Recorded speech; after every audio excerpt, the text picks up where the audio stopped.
Deku is a name that in the anime community evokes, to say the least, very mixed opinions. For some, he's the greatest shonen protagonist in New Gen, or perhaps even of all time. For others, he's the crybaby bitch and he always breaks his limbs to fight and he got his powers handed to him and he doesn't work for anything. Now, if that Yabba Dabba Doo impression didn't make it clear enough, I'm a big fan of Deku, and I think that most people's criticism of him, keyword most, comes from a place of ignorance, or hate bandwagoning because of, Twitter. Or X if you're a loser. Anyway, Deku is a character that has had an almost entirely positive impact, not just on the way that I view shonen anime and character creation, but also the way that I view myself. But that isn't to say that Deku himself is void of criticism, neither is his show. Deku has had a lot of issues with his character, whether they're intentional or not. I can't say, I'm not Horikoshi. So I understand that not everyone's gonna like this character, and that's completely fine. Hating Deku is completely valid if you want to, but I at least think that his character should be understood before that decision is made. In this video, I'm going to be exploring who this character is, how I found this character in the first place, and how I think he goes beyond just being a character, but also acts as a catalyst for a lot of people's development as people. With that being said, MHA Chapter 1, Who is Deku? Izuku Midoriya, most commonly known as Deku, is the protagonist of the Shonen Jump manga and anime series My Hero Academia. It completely changed the mainstream for anime when it took the world by storm in 2016. Yes, we're not going to argue that. The story begins with the 15-year-old superhero wannabe Izuku, who makes it clear to us that his dream is to become a hero and save people with a smile. There's one small minuscule problem, one little detail, it's not really of note, wouldn't really affect anything. He doesn't have a superpower. Yep. In the MHA world, 80% of the population are born with strange abilities and mutations commonly known as quirks, or meta abilities if you're a supervillain, or a terrorist, and Deku just happens to unfortunately fall into that 20%. Even though both Izuku's loving mother and deadbeat father have interesting quirks of their own, Deku was taken to the completely normal, not weird at all quirk doctor, and they came to the rude awakening that Deku may never be able to fulfill the dream that his idol inspired him to pursue, but strangely enough, that didn't stop him. The series makes it clear enough to us that Deku still retained his dreams to become a hero, and to do that, he shot his ambitions high, applying to a prestigious superhero academy, UA High School, the best hero school in Japan and in the world. What makes Izuku's application even wilder to me is the fact that UA High School is known to have an insanely strict 0.2% acceptance rate. Yes, I mean it, 0.2 acceptance rate.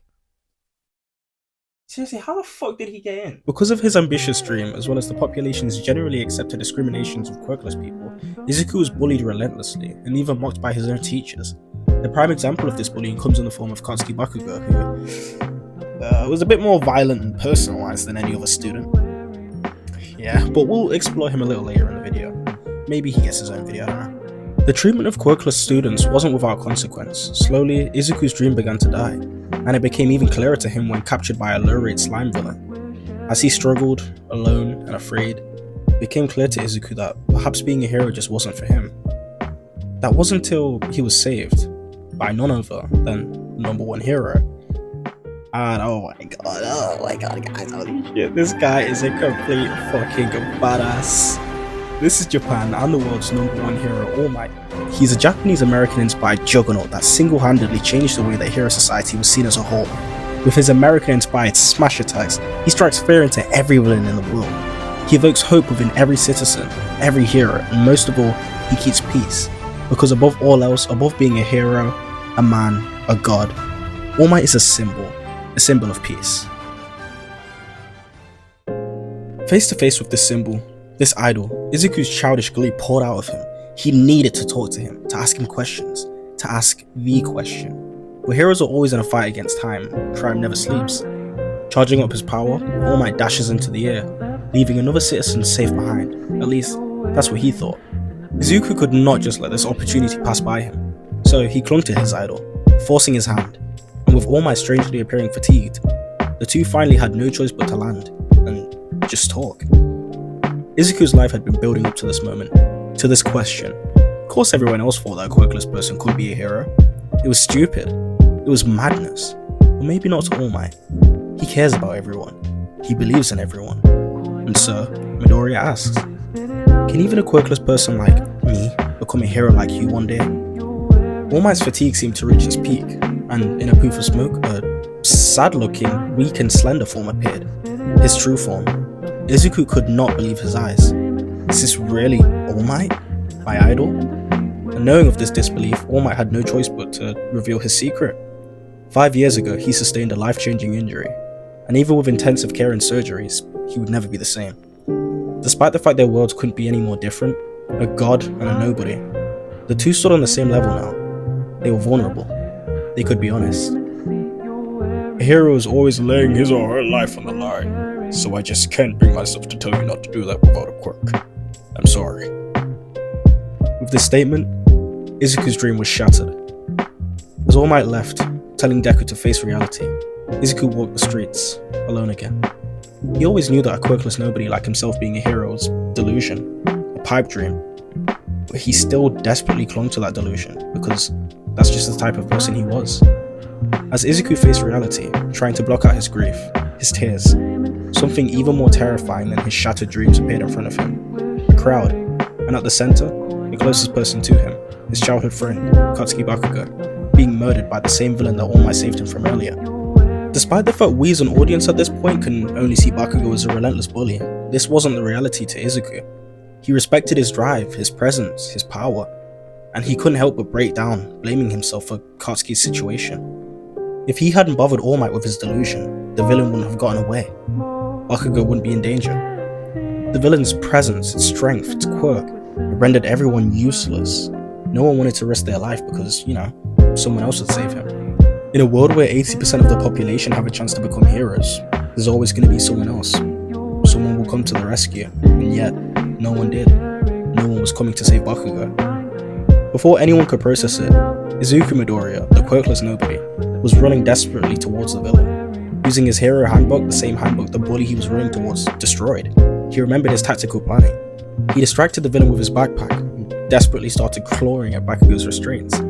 Bakugo, disgusted and embarrassed, asked, Why? Why are you here? And although a million heroic quips raced through his mind, a million things he could have said to make Bakugo acknowledge him, to finally respect him, he couldn't say a single one. All he could say was what was on his mind. You looked like you needed saving. At this time, the number one hero, who had been cowering away within the crowd, cursing himself for his weakness, he had reached a sense of epiphany.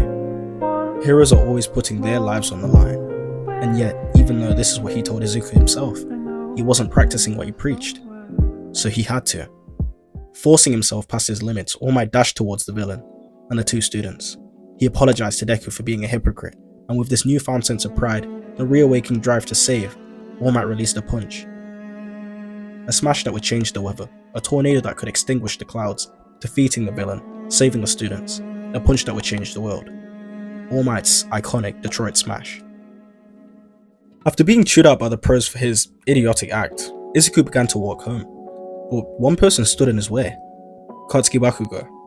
Bakugo's shame, his hatred for Izuku, it couldn't be any more obvious. He tore into him, letting Izuku know that a quirkless nobody like him had no right to save him. In fact, no, he didn't save him. A quirkless nobody like you has no right to look down on a powerhouse like me. And with that, Bakugo left. Izuku didn't push past this verbal assault. After all, he wasn't wrong.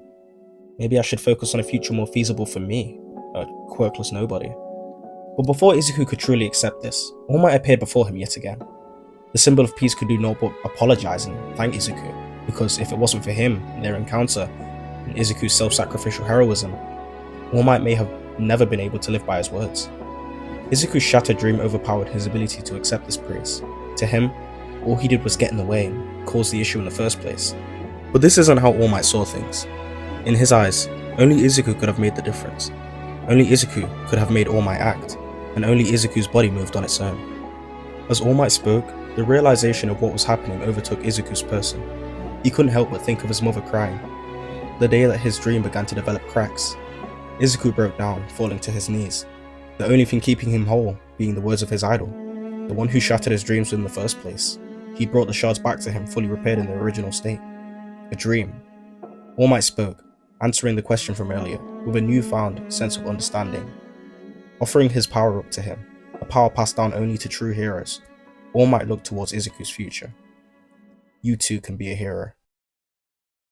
This chapter, these first 2 episodes, in my opinion, are flawless. It perfectly encapsulates what it means to be a hero.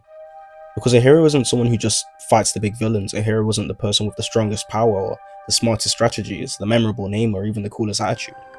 A true hero is somebody whose body moves on its own, or someone who will lay down their life for someone else, for an innocent, for another.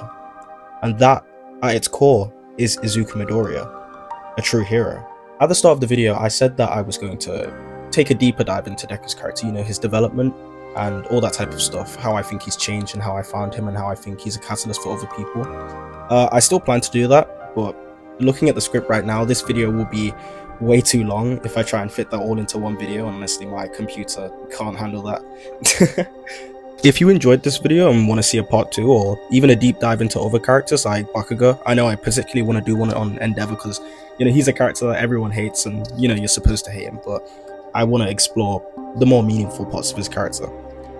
Anyway, please like, comment, subscribe. It helps me know that this type of content is appreciated, and it also helps me know different ways I could improve for next time. I plan to upload the second part of this video very soon, so tune in for that, and I hope anyone that dislikes Deku may look at him slightly different after watching this, and if not, hopefully the second part will change that. Anyway, thanks for watching. Take care.